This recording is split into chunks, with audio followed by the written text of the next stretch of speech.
오늘 아침 신문 보겠습니다. 지난 8일 국내 창작 뮤지컬 어쩌면 해피엔딩이 미국 공연계 최고 권위인 토니상 6관왕을 석권하면서 뮤지컬에 대한 관심이 뜨거워지고 있는데요.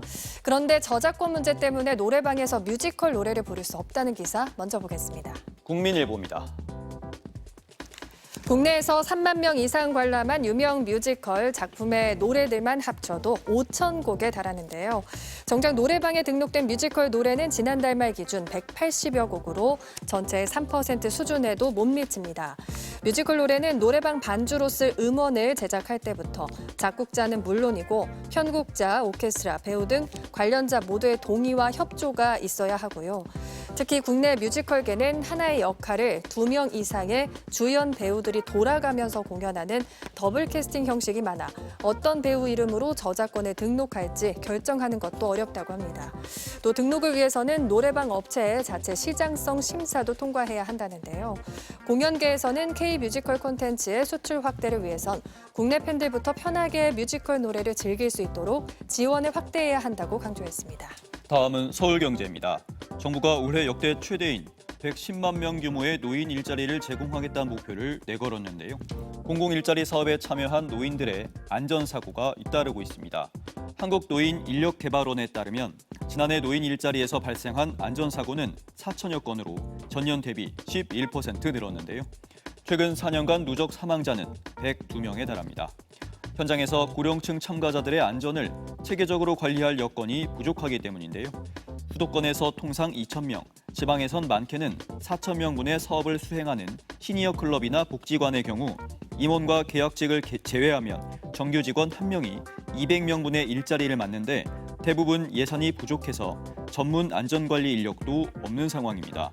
보건복지부에선 내년부터 시행기관별로 최소 1명씩 전담관리 인력을 두는 방안을 추진하겠다고 했지만 노인 인력의 안전을 감당하기엔 역부족이란 지적이 나옵니다. 이어서 조선일보 보겠습니다.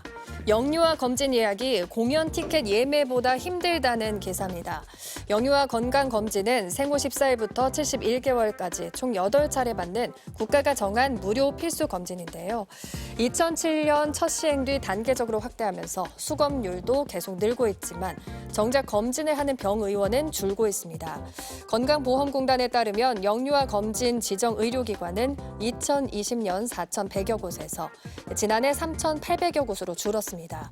영유아 검진은 한 명당 최소 15분 이상 걸리는데 건당 수가가 4만 원대로 낮다 보니 병의원 입장에선 일반 진료를 선호한다는데요. 의료계에선 수가를 높이고 검진을 많이 하는 병원에 인센티브를 주는 제도가 필요하다는 목소리가 나오고 있습니다. 다음은 세계일보입니다. 리튬 전지 폭발로 노동자 23명의 목숨을 앗아간 아리셀 참사 1주기가 다가왔는데요.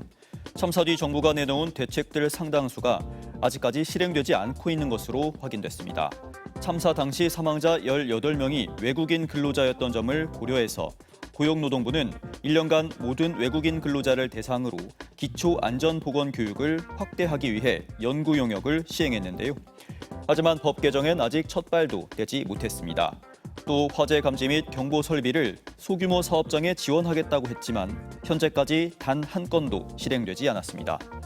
소방청에선 화재 위험성이 높은 리튬 전지를 특수 가연물로 지정하고 관리 기준을 마련하겠다고 했지만 관련 연구 용역도 아직 완료되지 않았습니다. 전문가들은 지금이라도 우선 순위를 정해서 관련 정책을 재정리해야 한다고 강조했습니다. 끝으로 지역신문 기사 살펴보겠습니다. 재민일보입니다. 오늘부터 제주도에서 노선 버스형 자율주행차인 탐나 자율차 운행이 시작됩니다. 지난해 시범 운행을 통해 1,400여 명이 탑승했고 결제 방식을 티머니 카드 외에도 제로페이 등으로 다양화하는 등 전반적인 서비스를 점검했습니다. 탐나 자율차는 자율주행 레벨 3 기술을 기반으로 운행돼 안전 요원이 항상 동승하며 돌발 상황 발생 시 즉시 개입할 수 있도록 설계됐습니다. 이르면 2년 내 운전석에 아무도 타지 않고 운행할 수 있는 레벨 4 기술도 실현 가능하도록 무인 운행 전환을 단계적으로 추진할 계획입니다. 지금까지 오늘 아침 신문이었습니다.